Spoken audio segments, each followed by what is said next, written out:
Bonjour et bienvenue chez vous. Vous êtes bien branchés sur Rango TV, votre chaîne YouTube. En tout cas, les autres, moi, c'était dans ma cambozo les canaux Internet. Ma camboza ko les canaux Internet, et ils arrivent vraiment.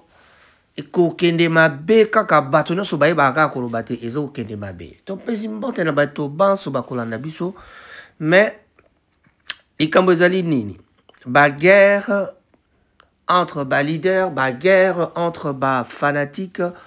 Makambwana eza ko kende malamu te. Ngai kutu nakomaka ko zongela maloba ona lobaka il y a 2 ans, 3 ans. Na lobaki la binote ba polémique à 2 balles, ça ne sert à rien. Et ça ne servira à rien. Alors, polémique à 2 balles et ça la kailo côté pambanini tala esika to bandai ko kenda bandai ko ba bakosuka ba bunda bakosuka ba beta na bambata mais eza ko ya de plus en plus mabe kaka bato batiaka mobulu na net bangunde baza ko ya ko pesa ba leçon comme quoi oteboy mais malheureusement makambo toza ko mona en application ezali pena ko sala bandenge ko kai ko zalate. Mais si ko faute ezali ya nani? Ngai personnellement na pesaka faute na ba leader. Ba leader ya mboka na biso bazali na habitude ya kotia autour na bango bato ya mafinga, bato ya mbanga. Teo kananu Luciana de Mingongo bongo sima tozongela masolo. Anga mwana fatu moteme beteli kake. Kake na suka mokili po moto mono yanga mpinzolite. Esika bato bafanda mwasi kitoko azanga kateo. Oma una na moni suria Mariame yalata mwese tukumi bale na moto. Yanyata bambanda mokili na makolo. Lokola Maria mama wa basantu. Lokola Maria mama na sayo. Nangambo mosusu kuna na Luanda Ferrego la paix a beta qui concerne ezalaki quand même ezalaki kitoko. Mais tout déplorer la situation et qui la loi n'a pas battu ba polémique eza kobima ba musicien na biso na mobunga makasi na ba erreur makasi. Tout moni ba photo, tout moni ba film, tout moni ba vidéo. Musée Kindingu azalaki tabasé d'ailleurs. Tant on entend ma combat d'ailleurs il fallait même pas dans le bango parce que vraiment c'est encouragé ou peut-être que le kakopé sa moto là oh azali mo fingi monnaie topé ça arrive à succès. Je ne suis pas vraiment dans cette polémique, ça ne me plaît pas d'en parler. On n'est pas tout le monde a content que Babé était à musée Kindingu, mais l'erreur de faire rigolo à Ezali qui a permettre bateau moto à matana podium à bandaro finga ba camp adverse. Ça c'est ce qui ne se fera jamais na bateau mosusu. Bato ba finga rali peut-être ba porte-parole, ba chroniqueur, ba susu bazolo ba ezali musu mena podium na yo star ozana pembeni oza kotala moto na yo afinga a cité pena non ya moto, ce n'est pas la joie. Malheureusement azaki déjà na ba mitif ya moi na biso mususu allez akamati pe batangi de kombo pe asengi pardon na goga. Donc tango wata a pesi moi mitindo na ye balakisi Kindingu ke ba kotozo simba eza malamute. Donc vraiment en parler moi c'est pas bon parce que sinon tu trompes sa succès na makambo ezali ya salité ya tinate. Soki tozongi na mboka à Paris, tozongi na France c'est pas wapi fali pour papa beta qui concerne ya suka tournée européenne ici na Nantes. Alors eleka ki ndenge eleka ki configuration na ya zwaki bato bazalaki ndenge bazalaki. Donc, ce n'était pas le plein, mais en tout cas, tout ce que nous disons, Fali Poupa à Betty concert et à Nantes, vraiment, on a différemment, on a à clôturer en gros, mais qu'est-ce qu'on dit de ce concert alors? Fali Poupa clôture sa tournée européenne dans des conditions inhabituelles à Nantes. La tournée européenne de Fali Poupa s'est achevée, bien sûr, ce soir, c'était donc le samedi passé au Zénith de Nantes, dans des conditions quelque peu surprenantes pour un artiste de son calibre. On l'avait déjà dit dans l'émission précédente. Alors que le warrior suprême de la musique congolaise a habitué son public à des salles combles, le concert de Nantes n'a pas rencontré le succès escompté. En effet, contrairement aux attentes, la billetterie n'a pas affiché complet pour cette dernière date. Toutes les catégories de places proposées sont encore disponibles, étaient encore disponibles même à la vente. Donc, un fait rarissime dans la carrière de Fally Ipupa. Dans cette situation, tranche avec les prestations données précédemment à Marseille et Lille, qui avaient vu les fans affluer en mars pour acclamer leur idole. Mais ce soir, à Nantes, le Zénith ne devrait pas afficher, c'était ce jour-là, n'avait pas vraiment affiché complet, laissant donc présager une fin de tournée en demi-teinte pour l'artiste congolais. Ce n'est pas vraiment quelque chose qu'on peut en faire en drame. Enfin, Ferregola à Luanda, un petit commentaire là-dessus. Après plusieurs reports successifs, le concert de la star congolaise de Go Ferregola a finalement pu avoir lieu le 7 décembre dernier à Luanda, donc en Angola, un événement très attendu par les fans surnommés les Gaulois, qui ont dû patienter de longs mois avant de pouvoir vibrer au son des tubes de leur idole. Donc initialement prévu le 30, le concert a été repoussé à plusieurs reprises. La faute, donc c'était le 30 novembre, a été repoussé à plus faute des incidents survenus aux abords du stade 4 jours avant la date initiale. Des violences impliquant donc des habitants des quartiers voisins avaient donc été éclaté, en effet éclaté, obligeant donc les organisateurs, la police donc à intervenir et à procéder à plusieurs arrestations. On en saura un peu plus de ce qu'en est de ces arrestations. Voilà. Donc vraiment, Nakatia chronique musicale, on va aussi vous parler on vous parlera aussi encore de Doudou musique, donc Doudou Adoula, animateur de Zaiko Langalanga qui est décédé, c'est là, il y a cela 2 jours. Donc c'est tard, la nuit de samedi 7 décembre, la triste nouvelle de la mort d'Antoine Monga Doudou Adoula, un des meilleurs animateurs du groupe Zaiko Langalanga, a été rendue publique. Pour la petite histoire, en 1998, Zaiko Langalanga a subi une nouvelle session. De nombreux musiciens quittent le groupe. Lengilenga, Abimi Ombale, Jimmy Yaba, JP Boussé, Beniko Popolipo, Ilo Pablo et forment Zaiko Family Day dans mais le président Nyoka Longo ne baisse pas les bras. Il recrute Doudou Adoula, un transfuge de Oka, orchestre de Kassavobo. Voilà. Donc, Bangonde Bayaki ko épaulé Nyoka Longo pour que va remonter Zaiko. Malheureusement, notre ami Doudou a rendu l'âme. Doudou confirme son talent et fait oublier bébé Atalakou en formant un véritable duo avec Nono Atalakou. Fidèle parmi les fidèles, il deviendra le chef d'orchestre. Ce qu'il est à l'Oketo. Pour ses fans, très bon danseur, Doudou s'impose. On le savait malade, hospitalisé en Belgique, Doudou s'est éteint des suites d'une longue maladie cette nuit du samedi. Sincères condoléances à la famille éprouvée, aux amis proches, au groupe Zaiko Langalanga et à la famille musicale. Voilà, donc le Congo en deuil, Zaiko en deuil, et voilà, ce sera vraiment ça la mauvaise nouvelle de cette semaine. Les inséparables de Fabregas et le métier noir et Déplique Pumba ce 13 décembre. La sortie d'un EP qui va sortir, en tout cas Fabregas et Déplique s'unissent pour l'EP Les Inséparables.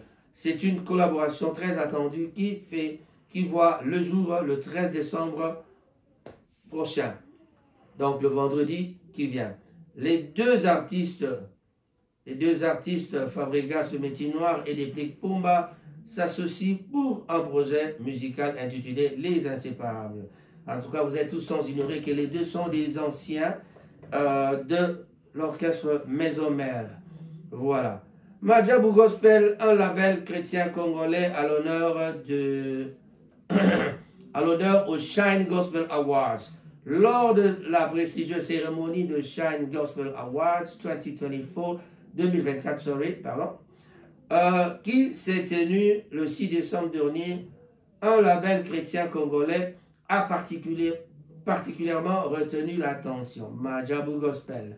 En effet, cette structure connue pour son accompagnement et sa promotion d'artistes gospel de renom s'est vue décerner le titre de meilleur label chrétien de l'année. Une consécration majeure qui témoigne de l'excellence et de l'engagement de Majabu Gospel sur la scène gospel francophone. Voilà, fondé il y a 3 ans par le couple Bond de musique chrétienne.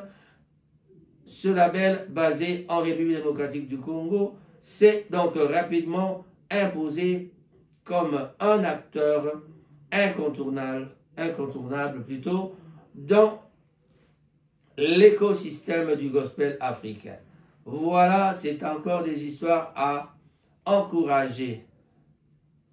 Voilà, donc il n'y a que ça. Polémique, la polémique existe dans la politique, la polémique existe dans la religion, la polémique existe partout. On va vous faire rire un peu parce que 2 pasteurs se disputent quelque chose. Polémique à Kinshasa autour de 2 cultes réveillons. Le pasteur Marcelo Tunasi et François Mutombo veulent faire le palais du peuple au même moment. Donc, la polémique existe un peu partout. C'est une situation qui soulève de nombreuses interrogations et critiques au sein de la population congolaise. Des affiches circulant sur les réseaux sociaux.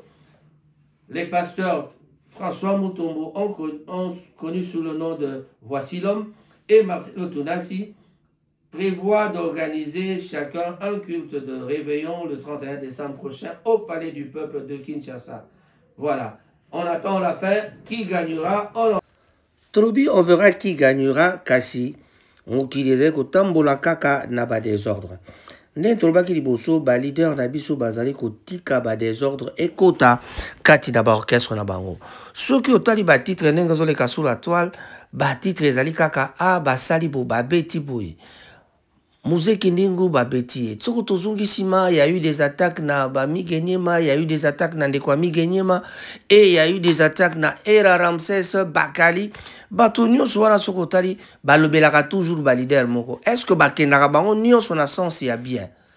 Ba Gauthier Seiti lelo yo ba lobaka kaka ba komene na lisusu Ienda alobaka kaka ndenge moko na sens kaka yako attaquer na sens yako kumisa ba critique ezalaka toujours toléré. Mais bato mozu bakoka ba critique te tala ba critika ki héritier, ba fingi héritier, ba fingi fali, ba finga kakutu ko finga donc mesana na ko finga na bato ba finga rapé faire bazali. Alors, est-ce que ko finga na wana ezana intérêt ya nani? Mais ba erreur musu ezalaka na vraiment oyo tokoki ko corriger mais volonté à corriger ezalité. Alors, comment voulez-vous un leader andima aller qui s'abattu na podium? Ce que zali makamba ba chroniqueur ba sala on a studio c'est un peu différent. Mais comment leader akondi mamoto mata na podium afinga katanga ka komba leader mususu? Bon, ce n'est pas étonnant parce que tout ce monde a pu ba leader bango moko ba fingani leader moko ya fingi moninga. Donc ezali ba mauvaise habitude ou ezalaka déjà la musique congolaise banda bambula na bambula tokozonga même na ba année 2000 tokuta na ba makambwana. Toko que même na conflit ya JB Mpiana na ba Werason on retrouvera les mêmes choses. Donc makamba ko finga na ezali tozana ba nzembo ebeta penake oya fingi oya fingi même Zaiko langa o ke jazz afriza batangwa balwambo ezalaka kaka ndengwana. Mais est-ce qu'il n'y a pas moyen de changer ça? On s'est posé la question et puis tokoko tunaka ba question na pe tokozwa ka réponse parce que ba mo ba leader ba ling makambo ana. Entre-temps, ce qui se passe maintenant na ba makamba mokili ba ennemi on est musique na pseke ndeli boso eza kozonga ka ndesi mapamba te soki quand oyaza ennemi na quand on attend bato baninga ba kobeta concert boko ya kotala bango ndeni moto nyonso na oya beti concert a tondisi place na ye balobika ka salim piaka.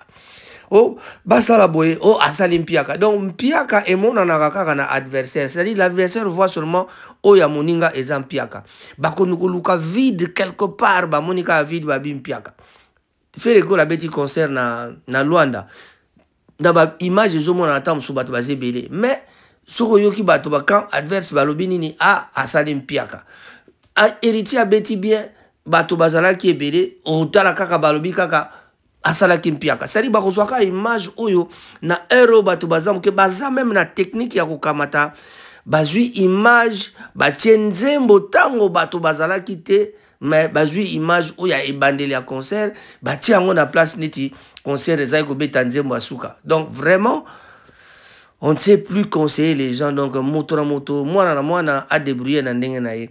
Mais entre temps soto kepe na internet to kutana na buzoba ebele. Alors na cadre na biso ba ramasi ya net to kutani na ba masolo ebele ba réaction ezali pe mingi na bato ebele. Est-ce que bato nyonso basé d'accord na makambo ezaroleka? Je ne pense pas que moto nyonso akoza d'accord. Ba critique ezali acceptable, c'est vraiment admissible. Mais pona nini kofinga Muzeki Ndingu abetamaki na Angola, abetami na Angola pe basengisi pardon pa ya wata. Pardon wana elakisi vraiment clair que mbata to pe bako betamaki wana ezali origine nango ezali te watande abetisi bambata. Mais entre temps, est-ce que Makambango ici, parce que de l'autre côté de Fali, est-ce que Baza d'accord dans Makambwana? Mais tout l'endroit nos réactions il y a Maman Mokonzi. Oui, comme ici comme Makambo, monde comme Kende, comme Bimana miso batubi non. Et les caténettes ngana d'accord non ngote. Non que ça hypocrisie. À la base ngana ça gauloise te. Ngana za na pas pervé avant ba gauloise ba botama. Donc ernda ku wana ya bovan ba otunga ngonga mema bakiti pembe na mutu na oti na ngwe pa so na buta na memeli pas pervé pour vanda ata la chantier nde ba otunga mal organisé. Groupe à jet set parce que nouvelle au bazwa qui lobby samedi ceux qui baza qui organisé ferengani ata même pas ngola benga ça déjà informé ba ke concert et que beta maté pour la sécurité ya ndenge président wana zone benga baza informé déjà informé ceux qui déjà batinda qui même des personnes avant ba ki ota la terrain ba mission ko benga ba koma kunati bon benga ba zone ces informations que non nous les simbaté pour avoir président en coma les deux à lundi hein oui alors comme les deux et les trois à un meeting donc le col ça meeting les trois tout pour sa concert avant les deux sécurité américaine voilà sécurité américaine à partout donc total à partir les 5 les 6 les 7 tout prolongé mais vu que équipe attaque et kenda quitté topé sa faute nanan biso to ko vanda te total là pour te dire que papa avait déjà à l'obaraté donc to ko vanda te batu balali balamuki mutako mozo information na nzela aya lobby pourquoi? Parce que au cause on a besoin d'informations sur mes faits rigolos y a un téléphone té. Maman na erreur. Papa avait fait comme on a deux numéros à téléphone. Il y a privé on a y a mbaraté on zappelle un numéro de téléphone na biso. Oh il faut y a mbarabiso ata na 5 heures. Ce qui toi na information ce qui est l'autre bouger, il faut la ka au courant parce que yende leader. Il faut to ka oui na non na bat boko zouaka ba maloba na place na été bat boko signer ba papier na place na été non biso se to tchaka bilongi na ba komboje uniquement ça fait rigoler na chat temigei. Voilà, au moins Karine Mokonzi a lobby bien que Azali d'accord dans Makambwarate. Il y a plusieurs personnes moto oyoza d'accord dans Makambwarate. Ata au lobby boy, ezai mabete. Mais to la mukina tongo topé na pourquoi ya lobby totala ezali bongo Muzeki Ndingu yemoko yesikoyo akamati aye lisusu na mafinga oyo ya grave plus de 30 minutes et puis plus de 4000 personnes bavanda en tout cas na pique correct aux appelés comme qui na 5000 4500 personnes bavandi bakotala Muzeki Ndingu ndenga ye ko refinga c'est-à-dire afingi lisusu na ndenge bana ko tia accent que na senga ki yo pardon te na senga ki nde héritier scram d'autant alobaki héritier abosani kalobaki goga au soda na yo. Donc voilà, donc je ne critique personne mais en tout cas nazo monake ezali kaka ba moyen mo réseau ça là que on dirait makambuto comme on a masqué moto asengi pardon le lobby karani wana. Et puis si ko tozo mon titre moko ababi fallait pour pas trop c'est trop gola commanditaire de Mzee Kindingu et profite. Namoni déjà affiche mo réseau là ça que ministre de la justice à saisir na makambango. Est-ce que ça solo? On va écouter ça et puis on verra trouver basoki nene. Parce que finalement il faut PK kesuka la justice. Voilà. Ce côté il peut bâtir monsieur Bandikoya selon la vérité, Franck Stemai contre les propos de Mzee Kindingu. Voilà, bah tu es contre Yango, mais est-ce que justice vraiment ressaisir dans Marambouana? Certainement, parce que on a le barabino mbalanambala. Bisoto vandi en Angleterre. En Angleterre, awa, au bateau bobenga kaba deux fois. Bazali bateau moko bazali respecté. Bazali respecté na yebite biso ba culture d'abso africaine to lingaka peut-être makamwana te kuna na mboka mais awa biso na intégration to vivaka na bango to respectaka bango mais oya ko finga mutu deux fois parce que yo pozala na makambango to parce que oza sur kaza na makambango donc bato moto na moto azali na droit ya ko pona vie mode de vie oya linko vivre soki moto akena ba secteur wana etali moto te pourquoi moto moko fazana primeur to pe privilège ya ko ya ko finga bande ko babolingo na tangi titre moko abalobi trop c'est trop Ferregola, commanditaire de Mzee Kindingu. Pourquoi? Parce que à Mataki na podium, il était derrière. Donc le micro qu'il a utilisé, c'est le micro de Ferregola. Les autres viendront dire n'importe quoi, mais en tout cas, Ezaba Makambo Photobete la CT, normalement ce n'est pas bon. Ezali Mabe Makasi na Banda Kulubango, ça fait 2 ans, 3 ans que Makamba Mafinga Oezo Kende Mabe. Batoba Mata miniature na Tembe Nabino. Awa tozo monawa batie Mzee Kindingu simaneti na kasho. Est-ce que ezali batu bazo supposer parce qu'il suppose toujours hein, parce que ba chroniqueur bazana ba système na bango batia kakaka batie mutu na kasho sali ezali loko moko ministre de la justice fois tala likambo yango certainement fali akomitikate akokota makambo yango et gogan akolukape aya kolandela Mzee Kindingu parce que Oyo Asali, il est revenu encore kofinga lisusu bien.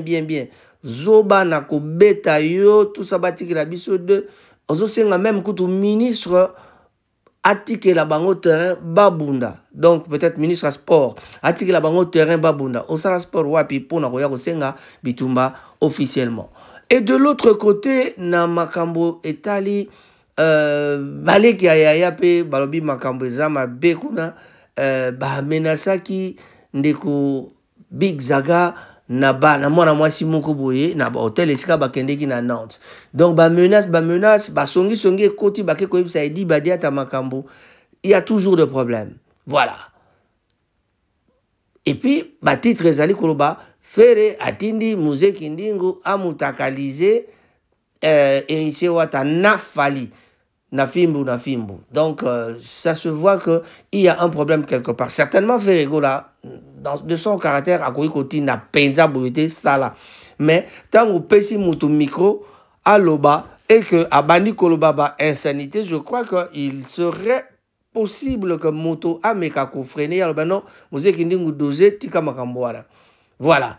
On a vu le cas de Fali, tant Adris a tipo baneko lo makambo ya JB Mpiana na soki ya nani to ya Jula Mombafu fallait alobaki ne doser devant les gens tout le monde a dit qu'il fallait doser. Bon, ça c'est trop parler de Fali et comme ça so même so bangambo parce que le quoi tu saka bana bandal ngabo sana que par exemple biso to ba kolo to pesa ka conseil na motonioso. Alors Fali Poupa, Alex Mboma très fâché pour na ba nguloa. Bordi sur bordi. Nabino eza yakoinda. Entre temps pe nazomo na miniature kuna to moni Robinho Mundibu. Donc la première émission de Déplique Pomba Akin a Poupoli Robinho. Marambako Poupola na FC Bino ti et nano et salamité. Mais on a le baki déjà di bossé c'est salami. Lelo nako baki sa. La prochaine fois, et logo ko sala manaib sabino ndenge muninga na ngamoka lobaka au dernier jour bogobe nganga prophète.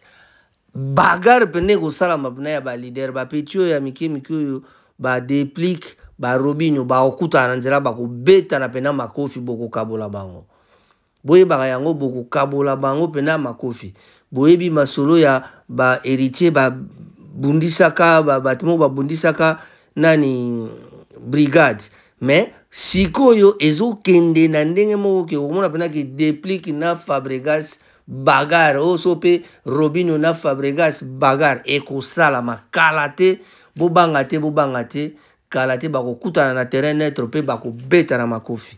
Alors soki bolingi makambo kende bongo malamu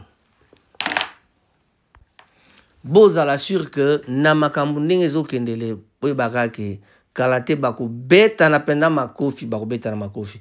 Déjà Koffi Olomide ote ko beta la binu nisolo nazo zongela likambo mbala mingi likambo ya maraboutage ileki ba beti lisolo ya maraboutage ba beti lisolo ya ba monde astral mais masolo monde astral ese bandakala mais ezo zonga ka sous la toile boyebi na nango chute tokolanda ata moi moke malobaya muzeki ndingu ndenge aza kotinda message ya mafinga bolanda Yakadabe dans 1 minute na beta na buka ba panjwana ya nini ya Ahmed wana muto Ahmed na chemete la nga pa yeba chemete na pa to bandanga na yo na bengi koto PDG Paul Muntu na bengi Fiston Pola boza mupanji na bengi Balek Fumusi na bengi ya Lorato Koko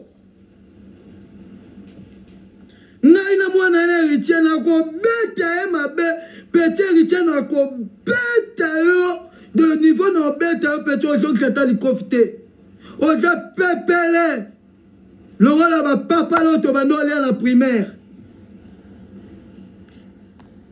tano pete richie oluka kufa na maboko na nga otoni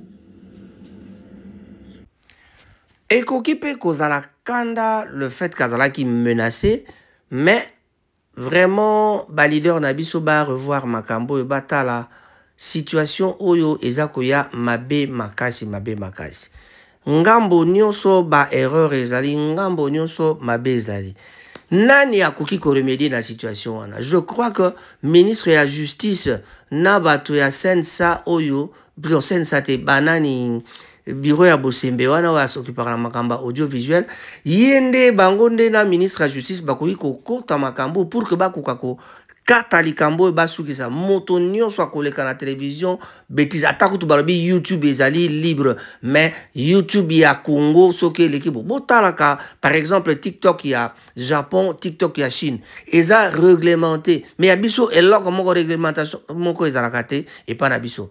Alors, ce qui va côté réglementation, on a été nabino mboka ezali déjà ya kozinda, mais alors makambe ko ya mabe. Toko kende ko chuter na ko sabino vraiment que conseil gratuit na ba leader boye ba que nyonso oyo tozako mona o tozako tolérer ezali vraiment intolérable. On a encore vu Gauthier Sey passer aye koloba makambo ya Fally Ipupa makambo Itali. Deux fois, il le dit, un journaliste, quelqu'un intellectuel, intellectuel, je ne sais pas. Il faut te éduquer bateau ndengenini. Est-ce que c'est notre rôle? Est-ce un rôle à motonio soit éduquer moninga? Non. Et ça dit que moto na moto une éducation de base naie. Alors, bah éducation oyo to komina yango ya to komo lokota pona makambo internet ou alors pour des intérêts tout à fait personnels. Et comique, oye, o lobe no moto fingi na yo ndingo lingi, o critiquer na yo ndingo lingi. Mais, na yebite, ko lancer ba critique ezali na auto, faut zalape na na penchant na moto wana to nini pour ko ou bien o linga na moto ngote mais na yebite est-ce que moto ça na droit ya ko critiquer moto nyonso na ndenga lingi même et comme il a sens à ko finga, il faut que bato ba acceptera yango. Ozomona. Oui, Rasson bientôt à la concert le 15 février, Saint-Valentin, vous la moto. Alors, ce qui se passe quand il y a eu Rasson, bah, continue à ma finga, et vous allez ndenge bah, tu peux pas nous battre, ok. Tala Félix Joazé, quoi, ça, au na concert, et comme il fallait pas inviter. To kutani mbala sima. Kobo sera te ko s'abonner na Rango TV, pambate yango nde tozali na besoin. fina na cloche po ete mbala nsima okoka kozwa ba message na biso.